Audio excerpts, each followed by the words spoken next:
ಕಾರಣಕರ್ತರು, ಉಪಮುಖ್ಯಮಂತ್ರಿಗಳು, ಗೃಹ ಸಚಿವರು.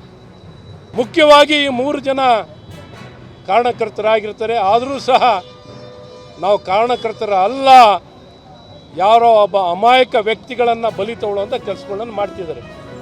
ಏನು ಇವತ್ತು ಪೊಲೀಸ್ ಆಯುಕ್ತರು, ಅಡಿಷನಲ್ ಕಮಿಷನರ್, ಏನು deputy commissioner, assistant commissioner, inspector ಇವರನ್ನು ಸಸ್ಪೆಂಡ್ ಮಾಡಿರುವಂಥದ್ದು ಎಷ್ಟು ಮಟ್ಟಿಗೆ ನ್ಯಾಯವಾಗಿದೆ? ಎಷ್ಟು ಸಮಯ ಕೊಟ್ರಿ? ಅದರಲ್ಲಿ 1% ಸಮಯವನ್ನ ಇಲ್ಲಿ ಕೊಟ್ಟಿದ್ರೆ ನೀವು ಈ 11 ಜನರ ವಿದ್ಯಾರ್ಥಿಗಳ ಜೀವನವನ್ನ ನೀವು ಉಳಿಸಬಹುದಾಯ್ತು. ಇದರಲ್ಲಿ ನಾನು ಕ್ರಿಕೆಟ್ ಪ್ಲೇಯರ್ಗಳ ತಂಡ ಭಾಗಿ ಮಾಡಲ್ಲ. ವಿರಾಟ್ ಕೊಹ್ಲಿದು ತಪ್ಪಿಲ್ಲ, ಅವ್ರ ತಂಡದವ್ರದ್ದು ತಪ್ಪಿಲ್ಲ ನನ್ನ ಪ್ರಕಾರ.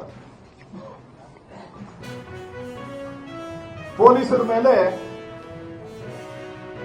ಹೈಕೋರ್ಟ್ ಅಲ್ಲಿ ನಮ್ಮ ಅಧ್ಯಕ್ಷರು ಹೇಳಿದ ರೀತಿ ಹೈಕೋರ್ಟ್ ಅಲ್ಲಿ ಬಯಲಾದ ತಕ್ಷಣ ಬೇರೆ ಬೇರೆ ಘಟನೆ ನಡೆದಿದೆ, ಸಿಮಾರಿ ಹಾಕಿದ್ದಾರೆ.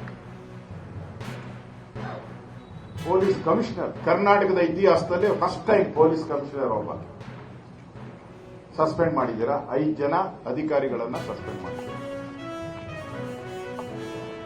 ರಾಜ್ಯದ ಜನರ ಹೇಳ್ತಾ ಇದ್ದಾರೆ, ಸೋಷಿಯಲ್ ಮೀಡಿಯಾ ಹೇಳ್ತಾ ಇದ್ದಾರೆ, ವಿ ಆರ್ ವಿತ್ ಪೊಲೀಸ್ ಅಂತ ಜನ ಹೇಳ್ತಾ ಇದ್ದಾರೆ.